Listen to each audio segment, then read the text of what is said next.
Tamar stood at the edge of the vineyard, her fingertips brushing the young grapevines, her veil shielding her face from the scorching sun. A soft breeze rustled her garments, but her heart was anything but calm.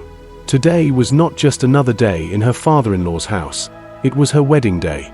But not the joyous kind, not the kind little girls dream of. It was a marriage born of duty, and soon it would be cloaked in something far more sinister. Judah, the son of Jacob, had chosen Tamar to marry his firstborn, In a time when lineage and legacy were everything, Judah needed his sons to produce heirs. Tamar was beautiful, wise, and quiet, the ideal daughter-in-law. But what Judah did not see, or refused to admit, was the darkness that lingered in Er's eyes. Had a reputation in the hills of Adullam. He was strong, yes, and handsome like his father, but people whispered about him in the marketplaces. There were rumors of cruelty, of blasphemy, of things done in the shadows that decent men would never speak of aloud. Even the elders of the city gates averted their gaze when passed. Still, Tamar obeyed. That was her place. She went into Er's house, a quiet lamb among wolves. But she would not remain there long. Treated her like a possession, not a partner. His soul was rotten, as if darkness had taken up residence inside him. Tamar prayed each night for mercy, not for herself, but for him. But mercy did not come. Then, without warning, was gone. The scriptures say simply, Judah's firstborn, was wicked in the sight of the Lord, and the Lord put him to death. No one knew how it happened. One morning he was strong and striding through the courtyard, and the next, his lifeless body lay stiff and pale on the stone floor. No blade, no poison, no war, just death. Judah mourned, but not for long. There was still the matter of lineage. According to the law, Tamar was now owed a son through her husband's brother. This was the custom, the levirate duty. It was not about love, it was about legacy. And so Onan was summoned. He was the second son, not quite like He smiled more, laughed louder. But Tamar noticed something behind his charm. His gaze lingered too long. His hands moved too quickly. He wanted the benefits of being a husband without the burden of a father. But duty was duty. Judah commanded Onan, "Go into your brother's wife and perform the duty of a brother-in-law to her, and raise up offspring for your brother." Onan agreed, but in secret, he devised a plan. He would lie with Tamar, yes, but he would not give her a child. He knew that if she bore him a son, the child would not carry his name. It would belong to his dead brother, and the inheritance would pass to that son, not to Onan. So each time he went to Tamar, he deceived her. He fulfilled the act, but at the last moment, he withdrew, spilling his seed on the ground. It was not just dishonorable. It was rebellion. Tamar, wise beyond her years, said nothing. But she knew. Every time Onan left her chambers, she sat alone in the silence, her hands pressed to her flat stomach, her heart aching with shame and confusion. She had done everything right. She had obeyed, served, endured. But she remained barren. And God saw what Onan did. Again, the scriptures speak plainly. What he did was wicked in the Lord's sight. So the Lord put him to death also. 2 sons. Gone. Now Judah began to tremble, not out of grief, but fear. His house was cursed, he thought. Or perhaps it was Tamar. She had married 2 of his sons, and both had died. In his eyes, she was dangerous. He had 1 son left, Shelah, the youngest, but he was not yet a man. Too young to marry. That was the excuse Judah gave. "Return to your father's house," Judah said to Tamar, his voice wrapped in false kindness. "Live as a widow until my son Shelah grows up." Tamar nodded. She bowed. She went. But in her soul, something was breaking. She knew Judah had no intention of giving her to Shelah. He was buying time, hoping she would disappear. She had been passed around like a burden, treated like a tool, discarded like refuse. Now she was sent home in widow's garments, with no child, no husband, and no future. She lived in her father's house, cloaked in grief, but her eyes began to open. She saw how the world worked, how men made promises and broke them when it suited them, How power protected the wicked and punished the righteous. How women were left to suffer in silence while the world moved on. But Tamar was not like other women. She would wait. She would watch. And when the time was right, she would act.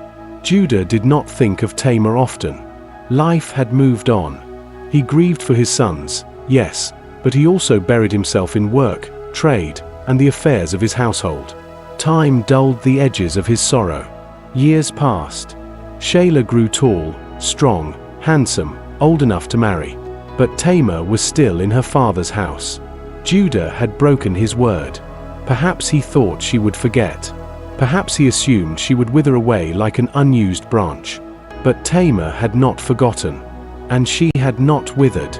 She was a flame waiting to catch. Then came the news that would light the fire. Judah's wife, the daughter of Shua, had died. After the mourning period, Judah rose and traveled to Timnah to shear his sheep. It was a festive time, full of wine and laughter and celebration. He traveled with Hira, his friend from Adullam, unaware that someone was watching from afar. Tamar. She heard he was going to Timnah, and she knew what she must do. The time for waiting was over. Judah had failed her. Onan had betrayed her. Shelah had been withheld from her. But the legacy still mattered. And she would not let it die. She took off her widow's garments, the clothes that had bound her to sorrow and silence. She wrapped herself in a veil, not as a sign of grief, but as a disguise. She sat at the entrance of Enaim, a crossroads where travelers passed, where shadows danced between the stones. And she waited. Judah passed by and saw her sitting by the gate. He did not recognize her. To him, she was a stranger, a woman veiled, mysterious. He thought she was a prostitute. He turned aside to her. "Come," he said, "let me lie with you." She asked, "What will you give me?" He answered, "I will send you a young goat from my flock. Will you give me a pledge until you send it?" She asked, "What pledge shall I give you?" He said. She replied, "Your seal, and your cord, and the staff in your hand." He handed them over without a second thought. He lay with her, unaware he had just bound himself to the woman he had abandoned. Tamar returned to her father's house. She removed her veil and put on the garments of widowhood once again. But this time, she carried something new inside her. Life. Tamar moved quietly through the halls of her father's house, her hand brushing against her stomach, now carrying the secret of life. She was not simply a widow anymore. She was a woman with a purpose, a vessel of justice disguised as shame. She had risked everything for this moment, not just her dignity, but her very life. Judah had used her. His sons had betrayed her. The law had been twisted into a weapon to keep her in chains. But now, she held the power. And he had no idea. Back in Timnah, Judah continued his sheep shearing without guilt or suspicion. The encounter at the gate of Enaim meant nothing to him, just another nameless woman, another forgotten face. When the time came, he kept his word and sent the young goat through his friend Hira to fulfill the payment. But there was a problem. When Hira arrived at Enaim, the woman was gone. He asked around, "Where is the shrine prostitute who was beside the road?" But the men of the town looked at one another and said, "There has never been a shrine prostitute here." Confused and embarrassed, Hira returned to Judah. "I could not find her," he said. "And the people say no such woman was ever there." Judah frowned. "Let her keep what I gave her. Otherwise, we will become a laughingstock.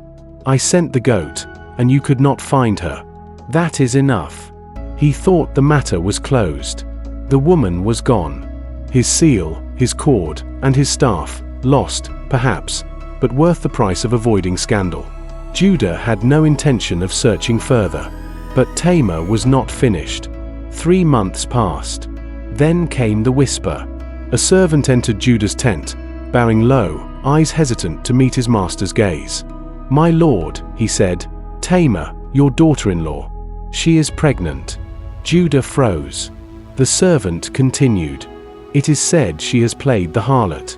The words struck Judah like a blade. Tamar, the silent, sorrowful widow he had dismissed, now shamed him in the eyes of the tribe. She was still bound to his family, and yet she had defiled that bond. Or so he believed. Judah rose from his seat, his jaw clenched in rage. "Bring her out," he commanded, "and let her be burned." There was no trial, no inquiry, only condemnation. The news spread like wildfire through the camp. A woman was to be burned.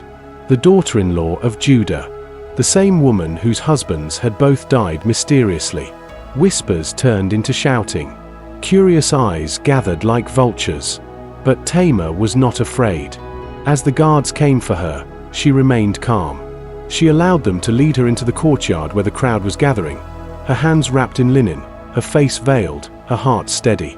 Before the fire could be lit, she stepped forward and raised her voice. "I am with child," she said, loud enough for all to hear, "by the man to whom these belong."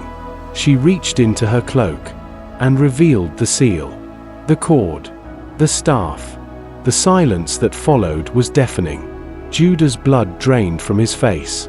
He recognized them immediately. His own hands had once clutched them. They were proof, not of sin, but of hypocrisy. Not of her shame, but of his.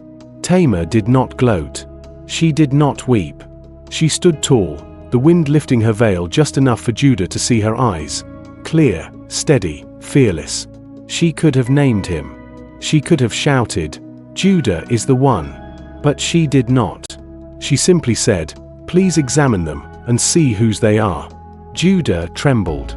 He stepped forward, took the objects in his hands, and whispered, "She is more righteous than I." The crowd that had come to see a burning now saw something far more consuming. A man brought low by his own guilt, and a woman who had exposed him without ever raising her voice. Judah did not touch her again. He gave her back her dignity, but more than that, he gave her a future. In time, Tamar gave birth. And not to just one child, but two. Twins. The firstborn came with a twist, quite literally. During labor, a small hand emerged, and the midwife tied a scarlet thread around the wrist, declaring, "This one came out first." But then, as if by force, the hand withdrew, and the second baby surged out ahead. The midwife gasped. "How did you break through?" She cried, "This breach be upon you." And so he was named Perez, which means breaking out. The second was called Zerah, marked by the scarlet thread. Years passed. Tamar raised her sons in quiet strength. Judah never forgot the lesson. He had learned more from her dignity than from all his years in the tents of power. He saw how wrong he had been, not only in breaking his promise to her, but in blaming her for what his sons had done.